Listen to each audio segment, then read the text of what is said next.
좋습니다. 바로 이건 시작하도록 하겠습니다. 우리가 이제 1과에서 왜 설교해야 되는지 이유를 살펴봤었죠. 그러니까 설교해야 하는 이유는 예수님께서 명령하셨기 때문이고 구원받지 못한 자들에게 필요하기 때문이고 성도들은 설교를 통해서 영적으로 성장할 수 있기 때문에 우리는 왜 또 설교하지 말아야 되는지도 살펴봤었죠. 교만, 특정한 주제를 강조하는 것, 또 설교자 자신을 다른 사람들보다 높이는 것, 돈, 경쟁 등의 이유로 설교하는 것은 잘못된 것이다. 이렇게 살펴봤었죠. 그리고 이제 우리는 스스로의 마음 상태를 점검해 봐야 할 필요도 있음을 살펴보았습니다. 나는 사람들이 구원받기를 원하는가? 성도들이 힘을 얻기를 원하는가? 나는 하나님과 다른 사람들을 위해서 목회를 하고 있는가? 아니면 자신을 위해서 하고 있는가? 자신을 위해서 하는 사람들도 많아요. 그렇죠. 왜 예전에 신학교 다닐 때도 신학생들 중에 1학년부터 공무원 시험에 몰두하는 사람들이 있었어요. 그래서 뭐라고 얘기하면 공무원 시험을 이제 4년간 열심히 공부해서 보고 떨어지면은 목회를 하겠다. 이러더라고요. 왜 떨어지면 목회를 해요? 차라리, 그래서 저는 그 사람이 붙기를 기도했어요. 붙기를. 절대 목회하면 안 되니까, 그 사람은. 공무원 하는 게 낫죠, 차라리 그런 사람은. 그래서 자기를 위해서 목회를 하는지, 성도들을 위해서 하는지, 하나님을 위해서 하는지 생각해 봐야 된다는 것이죠. 또 왜 성경을 연구해야 되는지도 살펴봤죠. 성령님께서 원하신다면 우리의 입에 직접 설교할 것을 넣어주실 수도 분명히 있어요. 성경은 먼저 우리가 하나님께 인정받기 위해서 성경을 연구해야 된다고 말씀하고 있어요. 주께서 성경을 연구하라고 명령하셨기 때문에 우리는 성경을 또 연구해야 되죠. 둘째 이유는 말씀에서 보화를 찾기 위해서 성경을 연구하죠. 셋째 이유는 영적을 양식을 매일 얻기 위해서 성경을 연구하죠. 넷째 이유는 청중이 흥미를 느끼게 하기 위해서 쉽게 가르치기 위해서 성경을 연구하는 것이죠. 이제 성경 두 구절을 한번 먼저 살펴보겠습니다. 한번 고린도전서 2장을 보시면 1절부터 한 5절까지 한번 쭉 제가 읽어볼게요. 고린도전서 2장에 보시면 1절부터 제임스 낙스 목사님이 구원받고 나서 두 번째로 암송한 구절이래요, 이게. 고린도전서 2장에 있는 구절들이. 1절부터 읽으면 형제들아 내가 너희에게 나아가 하나님의 증언을 너희에게 밝히 말할 때에 말이나 지혜에 뛰어난 것을 가지고 나아가지 아니하였나니 이렇게 말씀하고 있습니다. 우리가 증거할 수 있는 것은 자신이 뛰어나서가 아니라 우리가 증거하는 하나님이 뛰어나시기 때문이죠. 우리는 너무나도 빈번히 자신이 능력이 없고 은사가 없고 잘하지 못한다는 이유로 주님의 사역을 거부할 때가 있어요. 그러나 우리는 사람들에게 우리가 얼마나 많은 은사들을 받았는지, 얼마나 대단한 은사를 받았는지, 얼마나 뛰어난지를 전하는 것이 아니라 주님을 전해야 되는 것이죠. 그래서 2절을 보시면 나는 너희 가운데서 예수 그리스도 곧 십자가에 못 박히신 그분 외에는 아무것도 알지 아니하기로 결심하였느니라. 내가 약하고 두려워하고 심히 떨면서 너희와 함께 있었으며 이렇게 말씀하고 있어요. 사도 바울의 이러한 증언은 우리들에게 위로를 줍니다. 신약 성경의 3분의 1을 기록하고 사도 바울이 3번의 선교 여행을 통해서 남부 유럽과 지중해 지역에 성경적 기독교가 설 수 있는 기틀을 마련했어요. 사도 바울은. 그렇죠. 근데 그런 많은 일을 했던 사람이 하나님의 진리를 사람들에게 전할 때 자신이 약하고 두려워하고 심히 떨었다고 고백하고 있어요. 그렇죠. 저도 신학원 지금 3년째가 됐고 이전에 다른 신학원에서도 가르쳤었지만 이렇게 올라오기 전에 굉장히 긴장을 합니다. 많이. 그것도 설교를 가끔 하게 되는데 교회에서 굉장히 사실은 많이 긴장을 해요. 그게 보이는지 안 보이는지는 모르겠지만. 근데 이제 하는 도중엔 괜찮은데 하기 직전에 굉장히 막 긴장을 많이 하게 돼요. 그래서 괜히 화장실 가게 되고 아무 일도 없이. 지금도 그래요, 사실은. 아직도. 그런데 굉장히 안심이 되는 게 사도 바울도 그랬다고 그러잖아요. 그렇죠? 하나님의 말씀을 전할 때 약하고 두려워하고 심히 떨면서 했대요. 그렇죠? 바울은 자신의 육신적인 한계를 예수 그리스도를 통해 극복을 한 것이죠.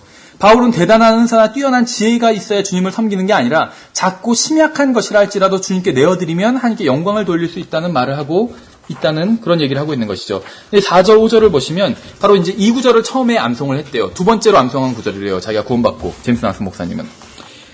또 나의 말과 나의 복음 선포를 사람의 지혜에 유혹하는 말들로 하지 아니하고 성령의 권능을 실증함으로 하였으니 이것은 너희의 믿음이 사람들의 지혜 안에 서지 아니하고 오직 하나님의 권능 안에 서게 하려 함이라. 이렇게 얘기하고 있죠. 우리는 어떤 심리학적 기법이나 기술을 동원해서 청중이 강대상 앞으로 나와 엎드리게 하지 않습니다. 우리는 하나님의 진리를 사람들에게 증거하고 그들이 이해할 수 있게 하고 성령님께서 그들의 마음을 움직여 주실 것을 믿고 있는 것이죠. 기독교 서점에 가면 정말 책들이 많은데 표현이 죄송하지만 정말 쓰레기 같은 책들도 많이 있어요. 정말. 제가 요즘은 기독교 서점에 가지는 않지만 구원받고 나서 한 5년 이상은 기독교 서점에 정말로 자주 갔습니다. 일주일에 한 번 이상 갔어요. 5년 동안. 그래서 나중에는 뭐 생명의 말씀사랑, 그것도 한 곳이 아니라 생명의 말씀사 또 여러 곳이 있잖아요. 다 다니고, 대형 서점들도 다니고, 기독교 코너. 그래서 나중에는 무슨 책이 어디 있는지 다 알 격차에 이르렀어요. 돈이 없으니까 다 살 수는 없지만.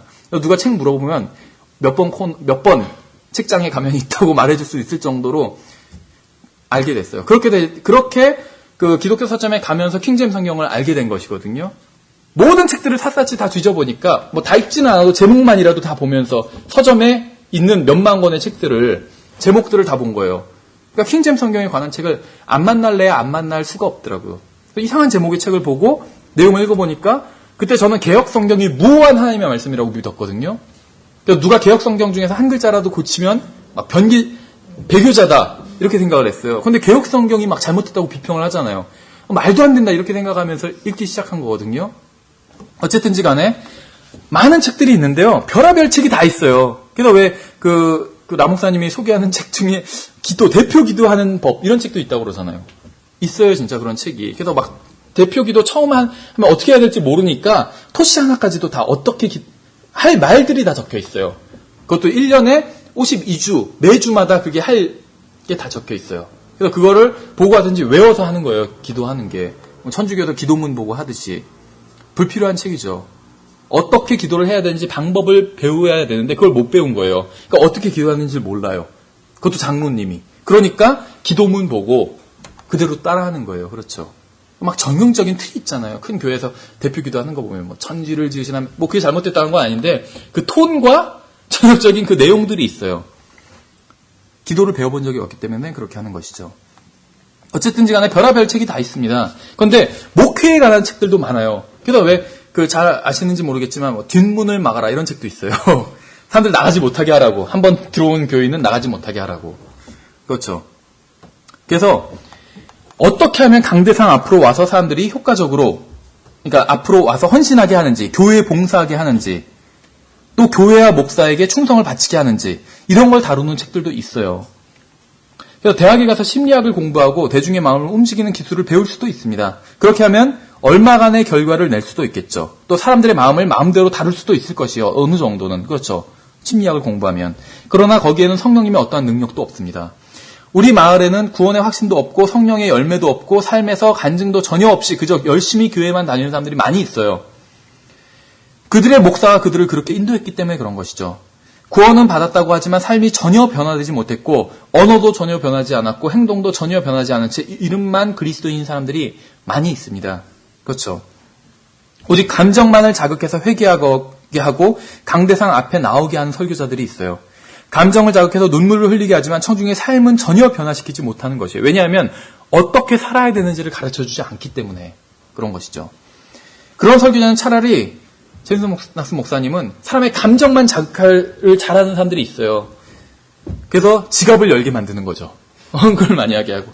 제임스 낙스 목사님은 그러더라고요. 그런 사람은 차라리 설교를 하지 말고 목사가 되지 말고 차라리 장사를 하면 아주 잘할 텐데. 그렇죠? 장사는 손님들의 지갑을 열게 해야 되는 게 일이잖아요. 청중은 자신이 듣는 것의 의미를 분명히 알아야 됩니다. 그리고 자신이 행하는 것이 무엇인지, 왜 행하는지도 알아야 돼요. 설교자는 그 이유를 알게 해줘야 됩니다. 설교자가 하나님의 말씀을 신뢰하고 증거하면 결과는 모두 하나님께서 책임져 주실 것이에요. 그래서 방금 우리가 읽은 고린도전서 2장 4절, 5절 이것이 이제 제임스 낙스 목사님이 두 번째로 암기한 구절이래요. 첫 번째 암송한 구절이 뭔지 아세요? 로마서 3장 4절이에요. 결코 그럴 수 없느니라 참으로 하나님은 진실하시되 사람은 다 거짓말쟁이라 할지어다. 이것은 기록된 바 이로써 주께서 주의 말씀하신 것에 의롭게 되시고 판단받으실 때 이기시리라 함과 같으니라. 이쪽 킹제임스 성경 믿는 교회에 또 예전에 이제 다녀온 신학원에서도 킹제임스 성경을 믿는 신학원이었어요. 그러니까 무슨 일이 생기냐면 킹제임스 성경을 제대로 가르치는 좋은 책들이 많지 않잖아요, 종류가. 그러니까 다 사는 책들이 비슷비슷해요, 형제들이. 그래서 어떤 형제 집에 가면은 책장을 보면 다 비슷해요. 우리 집 책장이랑 그쪽 집 책장이랑 다 비슷해요. 근데 문제가 뭐였냐면 자매들도 많이 신학원에 다녔었는데 그러다가 이제 서로 교제가 되니까 결혼도 하겠죠. 근데 결혼을 하면은 똑같은 책이 두 권씩 돼요. 그러면 어떻게 하는지 아세요? 새로 오는 사람이 있잖아요. 그래서 그런 사람들한테 박앤세일을 해요. 결혼한 커플이 아주 싸게 한지를 구입할 수 있도록 그렇게 하는데 무슨 얘기를 하려고 했냐면 책이 다 비슷하니까 우리도 성경이 다 비슷하잖아요. 지금 개역 성경은 여러 종류가 있어서 다른 성경을 살 수가 있는데 우리는 비슷하잖아요. 또 구분하기 위해서 제가 제 책들에는 항상 그 이름표를 붙이는데 이름표를 아예 인쇄를 했습니다. 스티커를 1000개, 2000개 이런 식으로 그래서 붙여요. 책들에. 근데 그 책들을 이름만 써놓으면 좀 그러니까 성경 구절을 같이 해놓는데 바로 이 구절을 써놓거든요. 참으로 하나님은 진실하시되 사람은 다 거짓말쟁이라. Let God be true, but every man a liar. 이걸 붙여놓습니다. 예. 그러니까 그리스도인의 어떤 모토가 될 수 있는 구절인 것 같아요. 그래서 제임스 나스 목사님도 처음 구원받았을 때 이 구절을 제일 처음 암송했다고 합니다. 이게 첫 번째고 두 번째가 고린도전서 2장 4절 5절이었죠. 세 번째가 무슨 구절이었냐면 잠언 18장 16절이었다고 합니다. 사람의 선물은 그를 위해 길을 내며 또 위대한 자들 앞으로 그를 인도하느니라. 이게 무슨 뇌물에 관련된 것 같지만 이게 이제 이중으로 적용할 수가 있어요. 은사에 관련된 것이기도 하거든요. 은사. 잠언 18장 16절. 하나님께서 여러분들에게 은사를 주셨고 성령님께서 여러분들을 그리스도의 몸 안에서 말씀을 가르치고 전하는 일을 맡기셨다면 여러분은 마음을 바르게 하고 하나님께서 시키신 일을 해야 되죠. 하나님께서 그 일을 위해 문을 열어줄까는 걱정을 하실 필요는 없어요. 하나님께서 여러분에게 은사를 주셨다면 여러분이 걱정하셔야 될 것은 하나님께서 나에게 문을 열어주실까가 아니라 내 마음이 하나님 앞에서 바른지 그걸 걱정해야 된다는 것이죠. 사역의 문이 열리도록 준비하는 사람들이 있어요. 학위를 취득하고 추천서도 받아놓고 또 자기 모금도 하고 자기 사역할 우리나라에서 이제 그런 일이 적은데 미국에서는 실제로 근본주의자들 중에서도 사역을 시작하면 모금을 합니다. 처음에 교회 개척하면 거기서 페이가 안 나오잖아요. 그래서 모금을 해요. 그래서 10교회, 20교회 돌아다니면서 한 교회당 예를 들면 10만 원씩 지원을 해달라고. 20교회면 200만 원이잖아요. 그럼 이제 사역을 할 수가 있잖아요. 전임 사역을. 근데 20교회를 모으기까지 한꺼번에 다 모을 수가 없잖아요. 오래 걸려. 막 2년, 3년. 그래서 자기가 부름받았다고 하면서도 3년 동안 모금만 하러 다니는 사람이 있어요. 사역을 하기 위해서 모금만 하러 다니는. 그건 좀 문제가 있겠죠. 그건 사역 준비가 아니에요. 먹고 살 노후 대비지. 그건 어떻게 보면은. 그렇게 하지 말라는 것이에요. 그런 게 참된, 물론 그렇게 하는 건 뭐 다 이해 못하는 건 아니에요. 근데 참된 사역의 준비는 아니라는 거죠. 참된 사역의 준비는 무엇이냐면 자기 마음을 하나님 앞에 더 정결하게 하는 일이에요. 정결하게 하는 일. 그럼 하나님께서 문을 열어주실 것이요. 예, 그래서 이제 계속해서 좀 누구에게 말씀을 전해야 되는지에 대해서 청중에 대해서 좀 살펴보도록 하겠습니다. 첫째, 말씀을 증거하기 전에 청중이 누구인지 좀 생각해 봐야 돼요. 내가 말씀을 증거할 청중, 이번 주에 증거할 청중이 누구인지를 생각해 봐야 된다는 것이죠. 설교를 준비할 때 청중에 대해서 생각해 봐야 돼요. 메시지는 반드시 청중에 맞춰야 되기 때문에 그렇습니다. 만약 청중의 다수가 구원받지 않은 사람들일 경우에는 구원의 복음에 대한 설교를 해야 되겠죠. 근데 청중의 다수가 구원받은 사람들일 경우에는 성경의 한 부분을 가르쳐야 됩니다. 성경에 많은 진리가 있지만 그 중에서 한 가지를 가르쳐야 된다는 것이에요. 청중에게 적당히 맞는 적당한 주제의 말씀을 증거해야 된다는 것이죠. 병문안을 가서 예루살렘의 회복에 대한 말씀을 증거하는 것은 적절하지 않겠죠. 흥미있는 주제일 수 있지만 적절한 주제는 아니에요.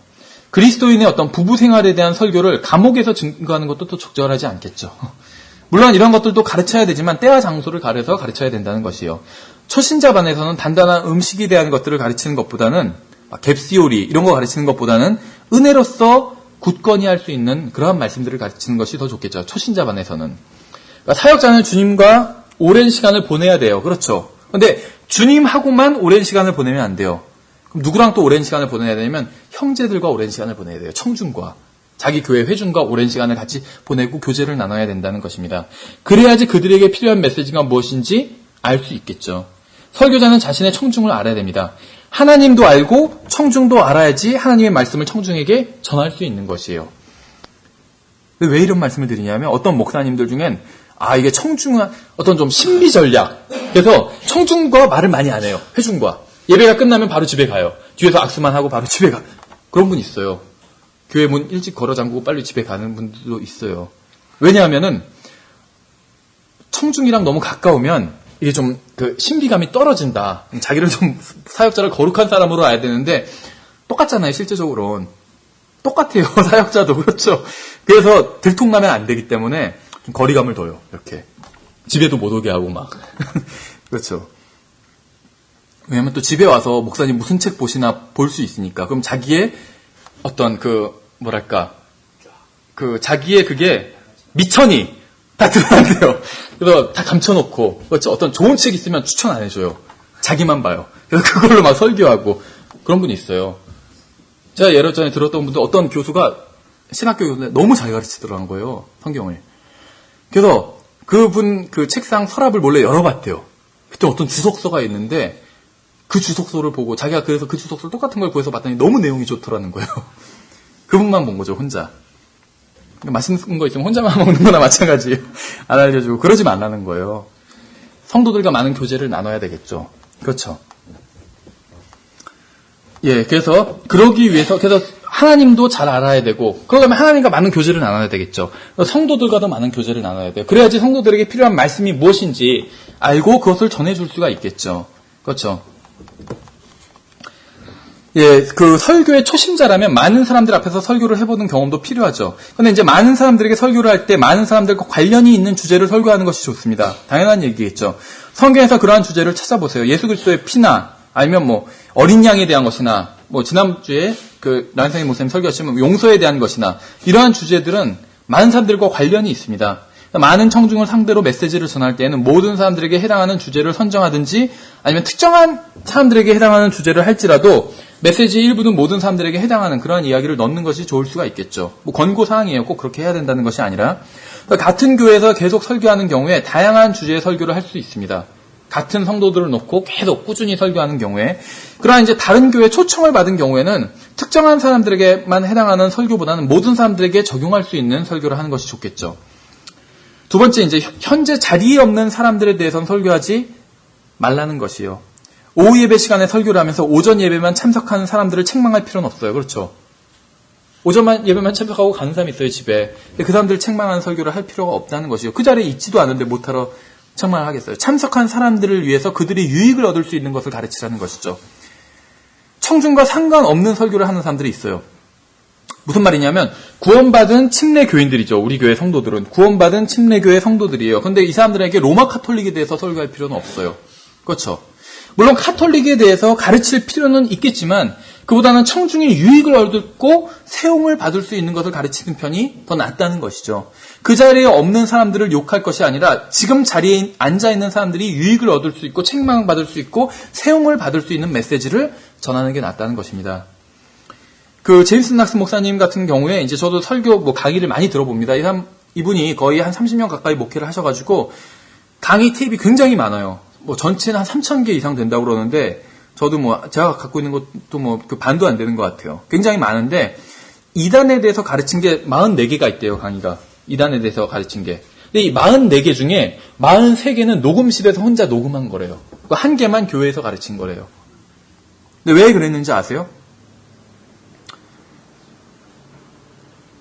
그 예배 시간에 크리스천 사이언스라는 이단이 있어요, 미국에. 우리나라는 별로 없어요. 이 크리스천 사이언스에 대해서 설교를 하지 않는데 그 이유가 두 가지가 있다고 합니다. 첫째는 자기 교회 성도들 중에 크리스천 사이언스를 믿는 사람은 아무도 없어요. 그렇죠? 그래서 크리스천 사이언스에 대해서 설교할 필요가 없어요. 그 두 번째는 하나님의 말씀보다 크리스천 사이언스에 대한 것들을 배우고 기억할까봐 성도들이.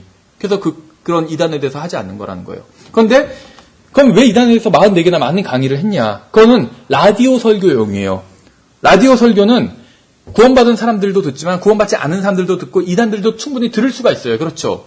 불특정 다수를 향해서 설교하는 거기 때문에 다양한 주제, 이단에 대해서도 가르쳐요. 로마 카톨릭에 대해서도 가르치고 왜 잘못됐는지 설명을 해줘요. 그러니까 교회에서는 하지 않는다는 거예요. 교회 성도들은 로마 카톨릭이 아니에요. 다 카톨릭이 잘못됐다는 거 알고 화채설이 잘못됐다는 것도 알아요. 오히려 쓸데없는 로마 카톨릭의 교리를 배울 필요가 없다는 것이죠. 바른 하나님의 말씀, 음식을 배워야지 음식이 아닌 것들을 배울 필요는 없다는 것이죠. 지금 배고파 죽겠는데 쓰레기들을 자꾸 보면서 이거 쓰레기죠. 이거 음식 아니에요. 이런 거 할 필요가 없어요. 쓰레기 자꾸 보여주면서 이거 먹으면 안 돼요. 할 필요가 없다는 거죠. 아무도 안 먹어요. 그것은. 먹는 사람도 없고. 먹을 수 있는 음식을 공급해줘야 된다는 것이죠.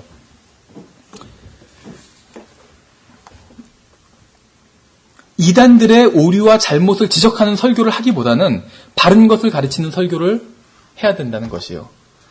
안타까운 건 흠자면 믿는 교회들 중에서 그런 교회가 있어요. 로마 카톨릭 설교만 막 하시고 막 시리즈로 몇 개씩이나 그렇게 할 필요 없다는 것이요.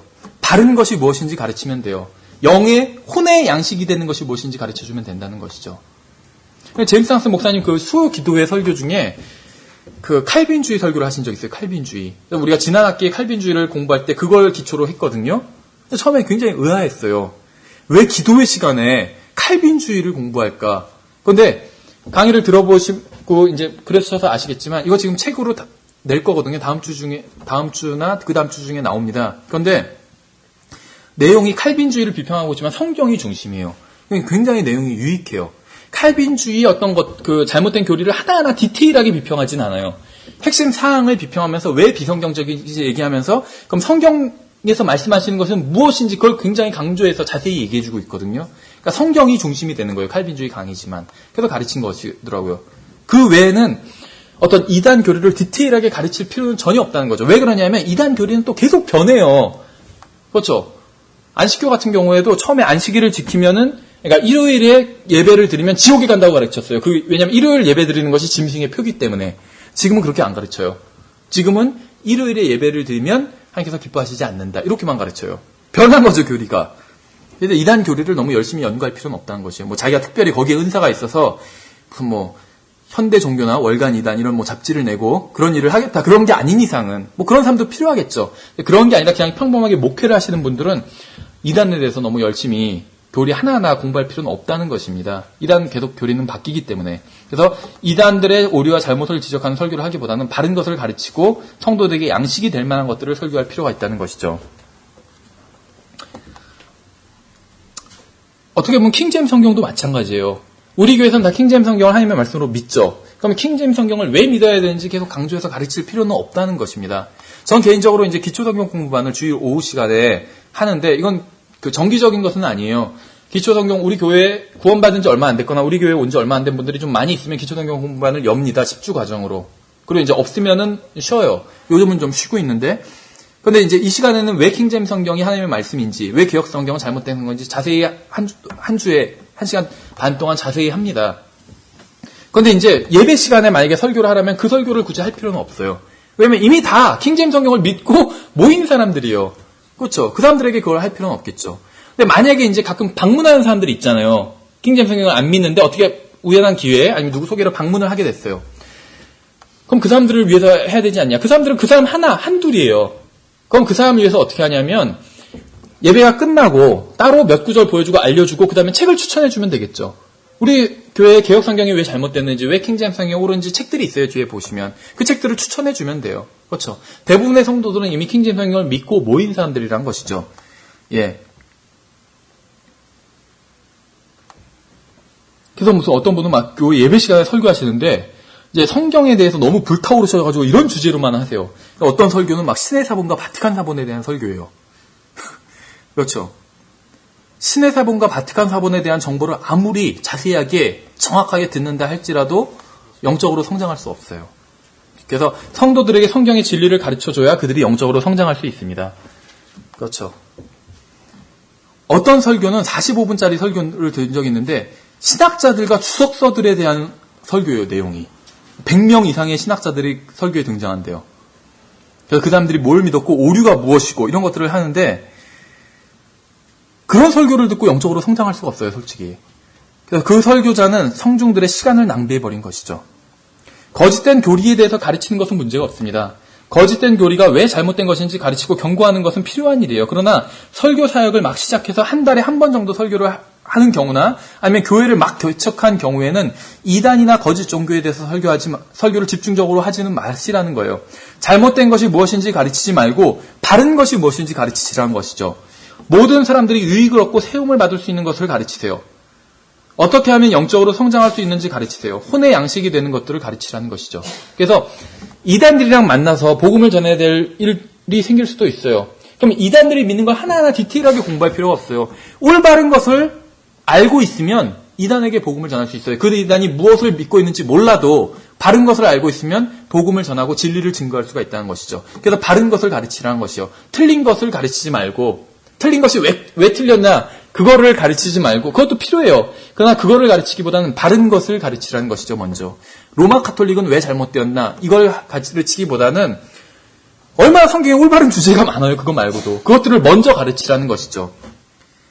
물론 뭐 이제 신학원 시간에 이단학 시간에는 다르겠죠. 그렇지만 이제 예배, 교회, 주일 예배 설교를 말씀하는 것입니다. 여기서는. 근데 조폐공사에서도 직원들에게 진짜 집회를 가르쳐요. 진짜 집회에 대해서 아주 세세하게 가르쳐줍니다. 하나하나. 아주 뭐 현미경을 통해서 하나하나 자세히 가르쳐주겠죠. 그러면은 진짜 돈을 자세히 알고 있는 사람은 위조 지폐를 구별해낼 수가 있어요. 그렇죠.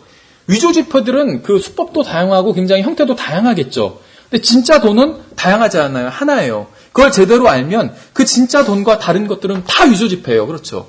그 위조 지폐를 따로 공부하지 않아도 돼요. 진짜 돈을 공부하면 돼요. 그렇죠. 여호와의 증인들을 만나보면 여호와의 증인들을 만날 때마다 얘기가 달라요. 그러니까 이전에 여호와의 증인을 통해서 습득한 정보가 있잖아요. 여호와의 증인에 대한. 그걸 얘기해서 막 얘기를 하면 이 사람은 저는 그걸 믿지 않는데요. 이렇게 얘기해버려요. 그럼 또다시 여호와의 증인에 대해서 공부해야 된다는 것이죠. 그럴 필요가 없다는 것이요. 성경을 공부하면 어느 여호와의 증인이 와도 다 상대할 수가 있다는 것이죠. 그래서 사람들이 무엇을 믿는지, 이단이 무엇을 믿는지, 다른 교회가 무엇을 믿는지 가르치지 말고 성경이 무엇을 믿는지를 가르치라는 것입니다. 성경이 무엇을 말씀하시는지를 가르치라는 것이요. 여러분의 마음이 사람들의 생각과 말이 아닌 하나님의 말씀으로 가득 차게 해야 된다는 것이요. 하나님의 말씀을 가르치면 청중은 무엇이 옳은 것이고 무엇이 틀린 것인지 구분할 수 있게 된다는 것입니다. 셋째는 구원받은 사람들에게 복음 설교만 하지 말라는 것이요. 복음 설교 필요하지만 계속 해야 될 필요가 없어요. 모르겠어요. 복음 설교가 필요하긴 필요해요. 교회에도. 그렇죠. 지난주에도 제가 복음 관련된 걸 했잖아요. 필요해요. 모르겠어요. 어느 정도 자주 필요한지는 모르겠어요. 1년에 한 번, 아니면 1년에 2번, 아니면 석 달에 한 번, 뭐 그 정도는 다룰 수 있어요. 근데 뭐 기준도 다룰 수 있는데 제임스 낙스 목사님 자기가 갖고 있는 기준은 무엇이냐면 복음을 전하지 않은 사람, 그러니까 2주 이상 전하지 않은 사람들이 많을 때 복음 설교를 한다는 거예요. 그럼 복음 설교가 필요하다는 거예요. 그때는 리마인드를 위해서. 그건 사람마다 기준은 다르겠죠. 주의 만찬을 한 달에 한 번 할 것인가 1년에 2번 할 것인가 기준이 다른 것처럼 성경에 나오진 않았으니까 어느 정도 또 자주 하라고. 기준은 자기가 정할 필요가 있겠지만 매주 아니면 격주 계속 복음 설교만 하진 말라는 것이요.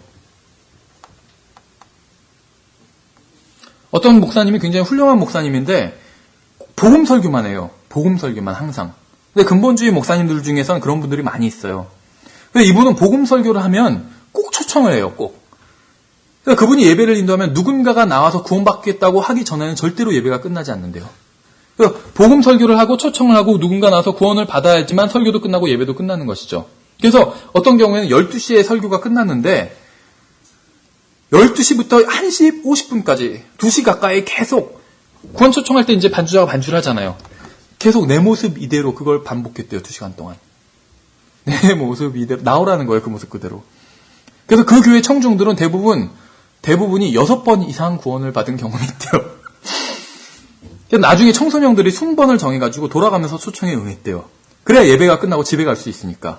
그래서 그 목사님은 이번 주에도 한 사람이 구원받았다고 광고를 했지만 실제로 그 사람은 6개월 전에도 이미 여러 번 구원받은 사람이었대요. 우리가 뭐 농담처럼 이렇게 가볍게 얘기하지만 실제로 이런 경우가 많이 있어요. 이런 소위 복음을 전한다는 교회에서는.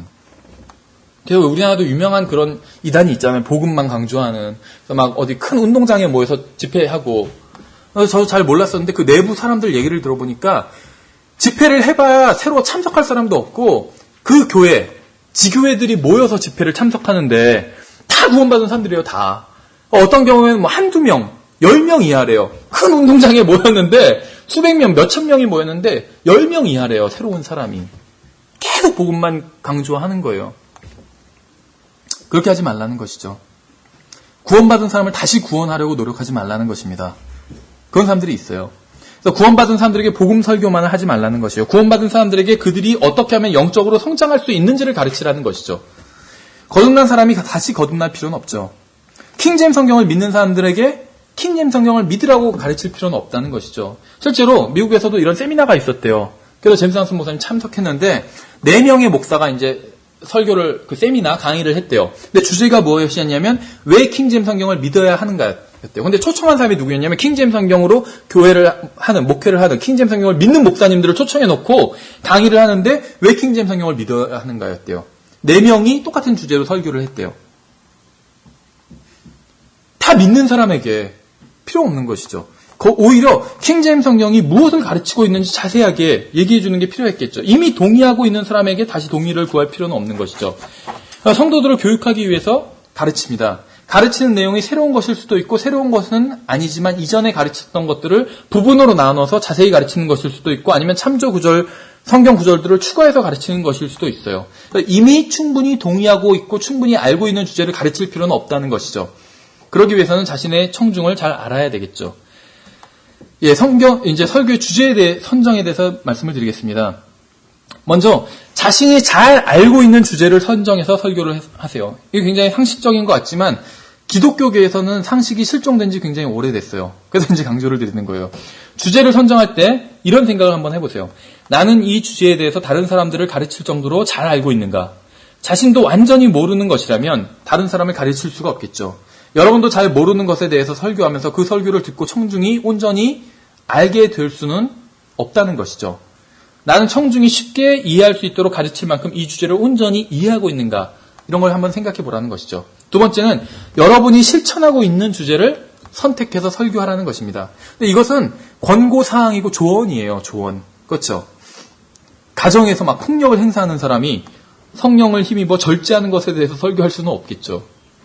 그런 목사님 본 적이 있어요.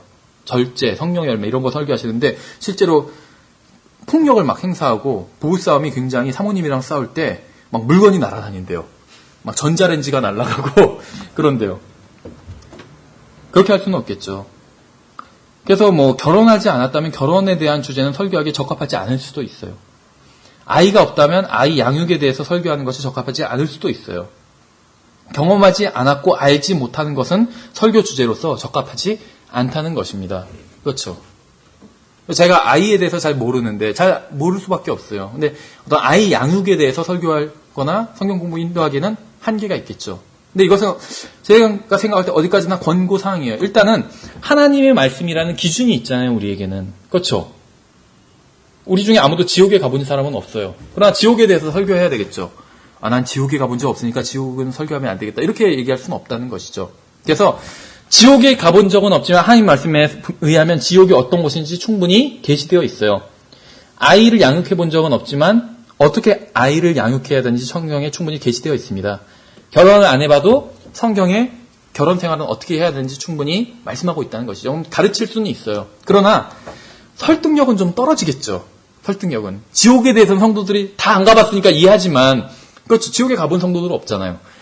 그래서 같이 안 가봤으니까 뭐 얘기하는 걸 그런가 보다 할 수 있겠지만 결혼 생활에 대해서 생활을 해본 적이 없는 사람이 얘기하면 성도들이 속으로 에이 뭘 한다고 그렇게 아직 잘 모르시니까 그렇게 얘기하시는 거죠. 이렇게 생각할 수 있다는 것이죠. 그래서 설득력이 좀 떨어질 수는 있어요. 할 수는 있겠지만.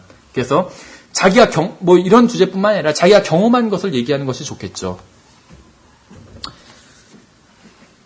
예, 예를 들면 제임스 낙스 형제님 교회에서는 예를 들면 어떤 꽃을 키워서 판매하시는 분이 있다고 그래요. 근데 이제 제임스 낙스 목사님이 초청을 굉장히 많이 받아서 초청 설교를 많이 하거든요. 그럼 교회가 비게 되잖아요. 지금은 부목사님이 있어요, 이 교회도. 근데 이제 부목사님만 설교하는 게 아니라 또 다른 형제들도 설교를 합니다. 부목사 혼자 다 할 수는 없으니까. 저희도 지난주에 부목사님도 하시고 저희 오후엔 제가 했었잖아요. 그런데 이제 이 꽃을 키워서 파는 이 형제도 설교를 하는 적이 가끔 있대요. 그럼 이 형제가 사용하는 예화들은 주로 뭘까요? 꽃 얘기요, 꽃 얘기. 자기가 잘 알고 있으니까. 그렇죠. 자기가 잘 모르는 것은 하지 말라는 것이요. 잘 아는 것들을 예화로 사용할 수가 있겠죠. 예, 세 번째는 사람들이 관심을 갖는 주제를 선정하라는 것입니다. 그래서 청중이 관심을 갖는 주제를 선택하는 것이 중요해요. 설교를 전하는 능력이 탁월하다면 어떤 주제를 선정해서 설교를 해도 청중이 귀를 기울여서 듣겠지만 설교를 처음 시작하는 입장에서는 그런 것을 기대하기가 쉽지 않겠죠. 따라서 청중이 현재 관심을 갖는 주제가 무엇인지, 청중의 필요는 무엇인지 살펴보라는 것입니다. 어떤 숫자 17의 구약적 의미 이런 거 별로 관심이 없겠죠. 저도 관심이 없어요. 이런 거보다는 다른 관심을 더 유발할 수 있는 주제를 선정하는 것이 좋겠죠. 근데 이제 주의할 것은 무엇이냐면 논쟁이 될 만한 구절이나 본문은 피하라는 것이요. 그러니까 지금 말씀드리는 전제는 무엇이냐면 여러분이 한 30년 목회를 해서 능숙한 설교자가 되었을 때 이렇게 하라는 것이 아니에요. 저도 포함이고 설교의 초보자들이잖아요. 우리는 설교의 초보자들에게 주는 권고들입니다. 설교 경험이 많은 분들은 더 희한한 주제 갖고 할 수도 있어요. 그래서 충분히 성도들의 관심을 유발시키고 좋은 설교를 할 수가 있습니다. 그러나 이제 우리는 설교의 초보자들이니까 설교의 초보자들에게 하는 조언들이에요, 지금. 그래서 논쟁이 될 만한 부분은 피하라는 것입니다. 논란이 될 만한 구절에 대한 강의를 듣는 것이 여러분에게는 유익을 줄 수도 있어요. 그렇죠? 어떤 성경을 정말 많이 하는 사람들이 이런 강의를 한다면 저 같아도 듣겠어요, 그 강의를. 그러나 청중에게는 유익하지 않은 경우도 많아요. 가장 안타까운 것이 무엇이냐면 청중들이 설교를 계속 어렵다고 그런 얘기를 많이 들어요. 어렵다고. 그렇죠. 어떤 분은 제가 말이 빨라서 히어링이 잘 안 된다고 하는 분도 있더라고요. 그런데 이제 그분이 좀 외국에서 오래 살다 오신 분이었어요. 그래서 그 영어가 더 편한 분이었어요. 그래서 한국말이 목사님 말을 쓰면 다 들리는데 제 말이 안 들린대요. 히어링이 안 된대요. 영어만 히어링이 안 되는 줄 알았더니 한국말도 그런가 봐요. 어쨌든 간에 내용이 어려워서 안 들릴 수도 있어요. 그래서 논쟁을 유발하는 내용은 청중에 도움이 되지 못합니다. 그렇죠. 그래서 논쟁이 되는 구절이나 난해 구절들을 다루게 되면 자칫 청중의 관심이 예수 그리스도가 아니라 설교자에게 집중될 수가 있습니다. 그래서 그런 일이 종종 일어나요. 그래서 논쟁이 되는 구절이라 할지라도 유익을 줄 수 있는 부분이 있다는 확신이 있다면 모를까, 그렇지 않고서는 그런 설교로 유익을 얻을 수 있는 그 사람은 매우 적은 소수에 불과합니다. 디도서 3장 9절에서는 이런 말씀이 있어요. 그러나 어리석은 변론과 족보와 논쟁과 율법에 관한 다툼들을 피하라. 그것들은 무익하고 헛되니라, 이렇게 말씀하고 있어요. 여러분이 UFO에 대해서 어떻게 생각하는지 궁금해하는 사람들이 있을 수 있습니다. 그러나 이것은 설교의 주제로 적당한 것은 아니에요. UFO 막 이런 거에 대해서, 마의 삼각지대 이런 거에 대해서 관심 있는 분들이 있어요. 음모론. 맞을 수도 있고 틀릴 수도 있어요. 그런데 성도들이 영적으로 성장한 것은 그런 것이 아니에요. UFO에 대해서 아무리 많이 알고 있다 할지라도 영적으로 전혀 성장하지 못할 수 있습니다. 그래서 영적으로 성장할 수 있는 그것들을 공급해 주세요. 그렇죠. 어떤 분은 막 UFO에 대해서 되게 궁금해요. 그런데 기도에 대해서는 궁금해하지도 않고 기도도 안 하면서. 성도들이 영적으로 성장하는 건 어떤 걸 통해서 성장하냐면 어떻게 기도하고 무엇을 구하고, 그렇죠. 그런 거를 알 때 영적으로 성장할 수 있어요. UFO에 대해서, 마의 삼각지대에 대해서, 이런 거에, 버뮤다 삼각지대, 이런 거 아무리 알아봤자 영적으로 성장하지 않는다는 거예요. 그렇죠? 그런 걸 연구하는 게 다 잘못됐다, 이런 말이 아니에요. 그런 거에만 관심을 갖는 것은 잘못됐다는 것이죠. 그리고 그런 것이 처음 목회를 시작하는 입장에서는 좋은 설교 주제가 아니에요. 그렇죠? UFO에 대한 이런 것들. 예. 누가 특별히 그런 걸 강연해달라 하면 해줄 수 있겠지만, 특히 그 초청 설교를 할 때 특히, 오늘 제가 UFO의 정체를 밝히겠습니다, 이런 거 하지 마시라는 거예요. 더 건전한 걸 하시라는 것이죠. 여기서 족보에 대한 논쟁도 무익하다고 한 것에 주목해 보세요. 물론 성경에 나오는 족보들을 정리할 필요가 있습니다, 분명히. 그러나 족보에 대한 것이 기초가 되어서는 안 돼요. 그것보다는 먼저 알아야 될 기본적인 교리들이 있어요. 여러분이 성경을 가르치실 때 멀리 보고 가르치셔야 돼요. 지금 와가지고 뜨내기처럼 한번 팔아먹고 가는 사람이 아니에요, 설교자는, 목사는. 10년, 20년 자식을 키우는 거나 똑같아요. 그렇죠? 자식을 1년만 키우고 마는 것이 아니잖아요. 최소한 성인이 될 때까지는 부모가 보호해주고 키워줘야 될 책임이 있잖아요. 목사는 그것과 같다는 것입니다. 멀리 보고 하나하나 해줘야 되겠죠. 어렸을 때 배워야 될 것이 있고, 학생일 때 배워야 될 것이 있고, 커서 배워야 될 것이 있어요, 분명히. 그런 걸 염두에 두고 가르쳐야 되는 것이겠죠. 처음 목회를 시작하면 기초를 잘 놔야 돼요. 희한한 거 가르치시는 사람들이 있는데 그런 생각하지 말고 기본적인 것들부터 가르쳐야 된다는 것이죠. 이 족보 같은 것은 기초를 이루고 있는 것은 아니에요, 분명히. 그것보다는 먼저 알아야 될 기본적인 교리들이 있죠. 족보 연구에 빠져서 그것에 몰두하기보다는 더 중요한 것을 먼저 가르쳐야 된다는 것입니다. 율법에 관한 다툼들도 아무런 유익이 없다고 말씀하고 있어요. 무엇을 먹어야 하는지, 먹지 말아야 하는지, 이거 따르는 분들이 있어요, 아직도.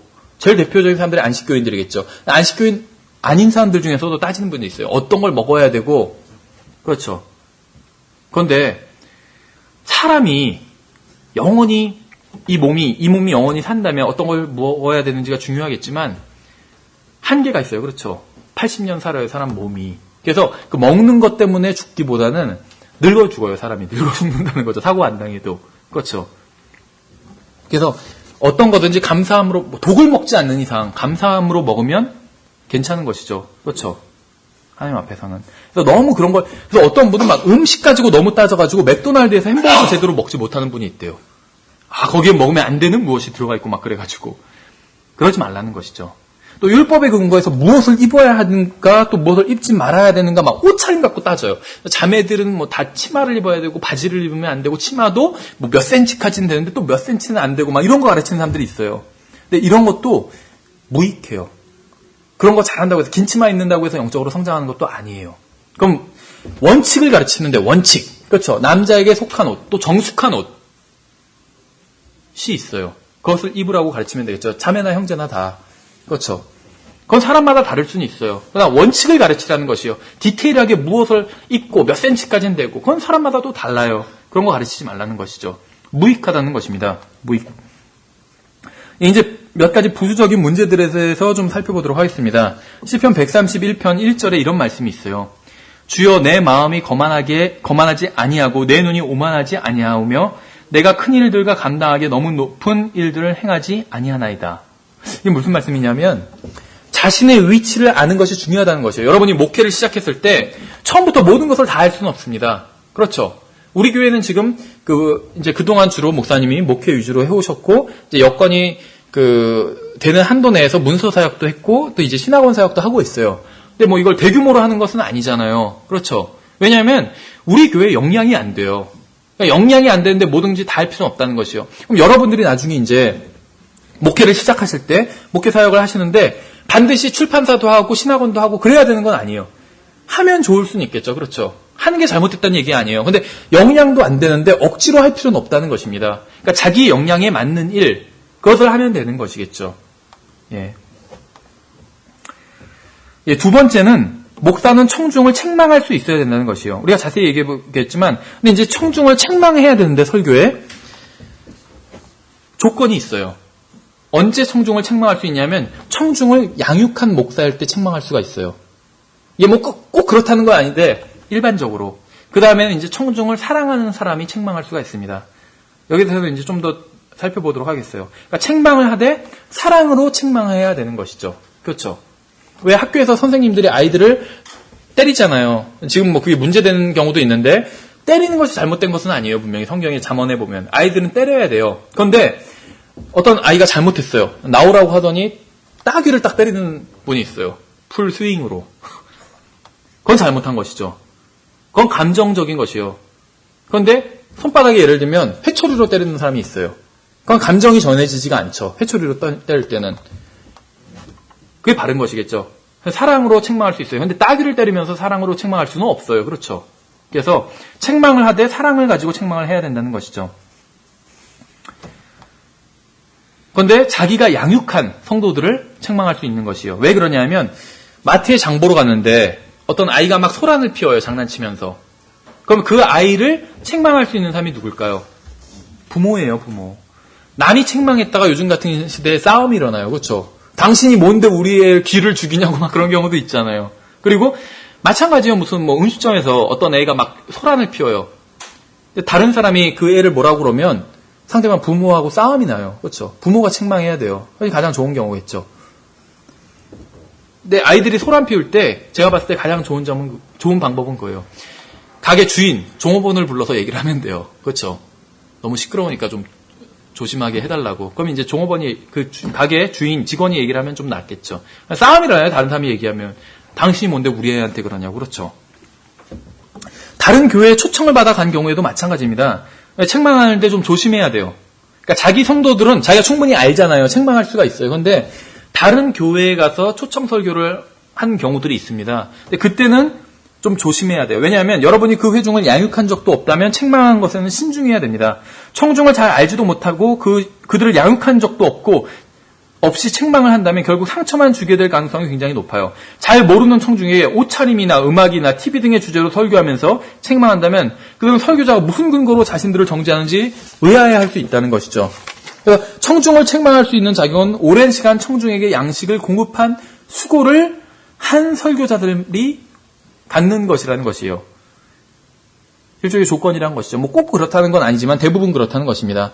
특정한 청중에 대해서 잘 모르고 그 청중을 양육한 적도 없다면 책망하고 비판한 일은 하지 말라는 것이죠.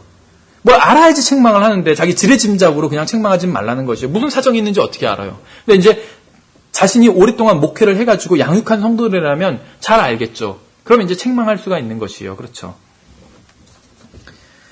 성경을 가르치고 청중에게 성경이 무엇이라고 말씀하시는지 보여주세요. 하나님께서 청중이 어떻게 하기를 원하시는지 가르쳐주세요. 이것을 넘어서 청중을 몰아갈 필요는 없습니다. 설교자는 청중에게 필요한 영적 양식을 공급해주는 사람입니다.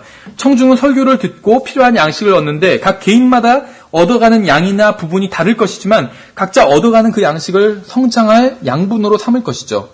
지나친 책망은 오히려 거부감을 가져올 수도 있습니다. 청중은 잘 알지도 못하고 할 말도 없으니까 혼내기만 한다고 생각할 수도 있어요. 그래서 제임스 막스 목사님이 이런 얘기를 하더라고요. 우리도 어느 정도는 통하는 얘기 같아요. 어떤 책망은 200년 전에는 통했을지도 모르지만 지금은 어림없는 것들이 많다고. 아마도 지금도 복음이 많이 전해지지 않은 지역에서는 통할 수도 있지만 복음이 많이 전해진 지역에서는 안 통하는 것들이 있어요. 왜 그러냐면 많은 교육을 받고 부유하고 문명화되고 자만심이 가득한 도시인들에게는 통하지 않는다는 것이 어떤 책망들이. 그래서 좀 조심해야 된다는 것이죠.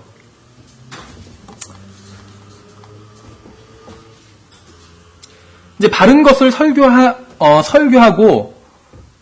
할지라도 청중이 바르게 이해하는 것은 아닙니다. 그래서 우리가 설교해야 할 대상이 되는 사람들은 영광스러운 몸으로 변화한 사람들이 아니에요. 그러니까 방법도 굉장히 중요하다는 것이죠. 그 내용만큼이나. 우리는 육신을 입고 있는 연약하고 육신적이고 세상적인 그리스도인들에게 설교합니다. 설교자가 청중보다 자신을 높이면 육신적인 청중은 속으로 설교자를 비난을 해요. 그러나 설교자가 낮아진다면 청중은 좀 더 호의를 갖고 들을 수도 있겠죠. 근데 이것이 의외로 굉장히 중요하더라고요. 제가 어떤 얘기를 들었냐면 이 흠성역 킹제임스 성경을 가지고 목회를 하시고 교회를 하는 목사님들에 대한 여러 교회를 다녀본 어떤 형제가 그런 얘기를 하더라고요. 자기가 이제 어떤 책을 본 적이 있는데 무슨 책이냐면 건축에 대한 책이래요. 일본 사람이 지은 책인데. 근데 그 건축에서는 그 건축가가 일본의 굉장히 유명한 건축가인데 이제 교회 건축도 많이 했대요. 큰 교회 건축도. 그런데 어떤 교회는 그 건축가가 의도를 가지고 특별하게 그 교회를 고안을 했는데 그 건축 설계도를 만들었는데 설교단이 청중보다 훨씬 낮게 만들었대요. 청중이 이렇게 계단식으로 해서 위고 꼭 대학 강의실처럼 설교단은 제일 아래래요. 그러니까 설교자는 위를 보면서 설교하고 청중들은 아래를 보면서 설교를 듣는 거예요. 근데 그렇게 고안한 이유가 설교자가 더 낮은 자세에서 말씀을 전하게 하기 위해서 그렇게 했대요. 그 의미는 그럴듯하죠. 그러면서 하는 말이 자기가 이제 이쪽 교회에 구원받은 지 오래된 성도도 아니에요. 근데 이쪽 교회 여러 교회들을 우리 교회 포함해서 여러 교회들을 돌아다녀 봤는데 어떤 목사님은 굉장히 위에서 자기 성도들보다 위다 이런 입장에서 말씀을 증거하시는 분이 있고 어떤 분은 굉장히 겸손하게 아래서 증거하시는 분이 있대요. 그래서 그 두 분이 있는데 두 분한테 다 드리고 싶대요. 그 책을. 왜냐하면 위에서 성도들보다 자기가 높다고 생각하시는 분한테 드리는 이유는 이렇게 성도들을 좀 낮은 자세로 증거를 해줬으면 그 목사님이 설교는 참 잘하시는데 너무 높은 위치에서 하시니까 낮은 자세에서 목사님 해줬으면 이런 마음이 있고 또 정말 겸손하게 전하시는 분한테는 목사님처럼 이렇게 그런 마음을 가지고 교회를 건축한 사람도 있다고 그렇게 보여주기 위해서 전하고 싶다고 하더라고요. 그래서 나중에 농담에 대해서도 얘기가 나오는데 설교를 할 때 그러니까 유머를 활용하는 건 좋아요. 물론 어떤 지나치면 안 되겠지만 그런데 유머의 가장 좋은 재료가 뭔지 아세요? 자기 자신이에요. 설교자 자신. 그래서 자기를 낮추는 유머를 사용하는 것은 굉장히 좋아요. 누구나 다 웃을 수 있는 그런 유머들. 그렇죠. 왜 우리 교회 최재봉 형제님 보면은 이제 설교자는 아니지만 학원에서 많은 학생들을 두고 영어를 가르치시잖아요. 그러면은 농담을 하는데 머리가 많이 벗겨졌거든요. 자기 머리를 갖고 농담을 많이 해요. 대머리 갖고 얘기하면 사실은 그 대머리신 분이 보면 기분이 나쁘지만 본인이 그걸 갖고 얘기를 하면 많은 사람들이 웃을 수가 있잖아요. 근데 그 자매님, 여유가 생긴 거거든요, 자신에 대해서. 그래서 자기에 대해서 농담을 할 수 있는 거죠. 근데 그 자매님도 같이 농담을 하더라고요. 그래서 그 자매님 그런 얘기를 하시더라고요. 처음에는 형제가 그 형제님이 제가 10여 년 전부터 알고 있었는데, 그때부터 끼가 있었어요. 그런데, 그 자매님이 그런 얘기를 하시더라고요. 처음에는 굉장히 머리가 좀 없어서 그랬는데, 지금은 너무 보기가 좋다고 자기 형제가 대머리라는 게 자랑스럽다는 거예요. 그래서, 오히려 보통, 머리가 많은 사람들을 보면 답답해 보인대요, 이제는. 머리가 좀 없어야지 이제 시원해 보인대요. 농담이 분위기를 좋게 만들거든요. 근데 설교자 자신에 대해서, 뭐 설교자도 대단한 사람이 아니에요. 하나님이 능력을 주시니까 말씀을 증거하는 것이지, 하나님이 능력 주시지 않으면 당장 다음 주부터 할 얘기가 없어요. 그렇죠? 대단한 사람이 아니에요. 그렇기 때문에 자신이 대단한 사람인 것처럼 그렇게 할 필요가 없다는 거예요. 그냥 자신에 대해서 농담을 충분히 할 수 있다는 것이죠. 다 같이 웃을 수 있는. 그렇죠? 자신을 낮추는 게 필요해요, 설교자는. 자신을 충분히 낮춰도 성도들이 존경해줘요. 그렇죠? 자신을 높이면 오히려 성도들이 존경하지 않아요. 그렇죠? 어쨌든 간에, 그래서 설교자가 더 낮아질 필요가 있다는 것입니다. 예, 그리고 이제 굉장히 중요한 얘기인데, 초보자들한테 중요한 얘기예요. 설교의 초보자들. 한 설교에서 너무 많은 것을 이야기하려고 하지 말라는 것이에요. 하나의 설교에서는 하나의 주제만 가지고 설교를 하시면 됩니다. 하나의 설교의 목적은 하나예요. 하나의 설교를 통해서 여러분이 얼마나 많은 지식을 가지고 있는지를 입증할 필요가 전혀 없다는 것이에요. 여러분이 아는 모든 것을 한 설교에서 쏟아부을 필요가 없습니다. 하나의 설교에서는 여러분이 아는 것 중에 하나만 이야기하시면 돼요. 초보 설교자가 자주 저지르는 실수 중에 하나가 신학원을 이제 나오고 목회를 시작하려는 입장에서 지난 3년간 배운 게 있잖아요, 신학원에서. 3년간 배운 것을 설교 하나에 모두 쏟아부어서 자신의 역량을 좀 드러내주고 싶은 그런 마음이 있어요. 인간적으로. 그렇죠. 그러나 그런 설교는 청중을 지치게 하고 청중의 마음을 떠나게 합니다. 그래서 한 번의 설교에서 알고 있는 모든 것을 가르치려고 하지 말고 아는 것 중에서 하나를 확실하게 가르쳐야 된다는 것이죠. 그래서 하나의 설교에서는 하나의 목적을 가지고 하나의 주제에 머무르면서 하나를 확실하게 가르치세요. 그러면 청중은 그 설교로 도움을 받게 된다는 것이죠. 웨스펄전이 그런 얘기를 합니다. 무슨 얘기냐면 이렇게 설교를 통해서 하나의 주제가 하나의 못이라면, 그렇죠? 어떤 것을 벽에 박아놓으려면 앞정을 여러 개 끼지 말고 대못을 하나 받고 그 끝을 구부려 놓으라고.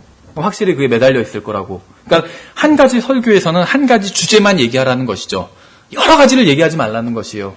그렇죠?